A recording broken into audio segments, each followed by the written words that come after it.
હું જ્યાં સર્વિસ કરતી ને તે શાળામાં મારે અનાયાસે જવાનું થયું અને તે શાળામાં 500 જેટલા બાળકો એટલે કે વિદ્યાર્થી ભાઈ બહેનો અભ્યાસ કરે છે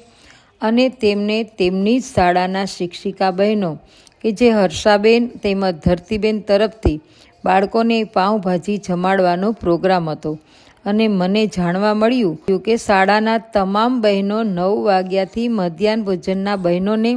મદદ કરવા માટે આવી ગયા હતા અને પાઉંભાજી તેમના હાથે જ બનાવેલ અને પછી સમય પ્રમાણે બહેનો બાળકોને પીરસવા લાગ્યા અને પાઉં પણ તમે જોઈ શકો છો પુષ્કળ પ્રમાણમાં લાવેલા અને આ પ્રસાદીનો લાભ અમે પણ લીધો હતો। તે બદલ શાળાનો તેમજ હર્ષાબેન અને ધરતીબેનનો ખૂબ ખૂબ આભાર। બધા જ બેસી ગયા છે અને આ અમારા મધ્યાહન ભોજનના બેન છે જે તમામ આટલા બાળકોની રસોઈ કરે છે। 500 બાળકોની રસોઈ તેઓ પોતે કરે છે અને એ હોંશે હોંશે કરે છે।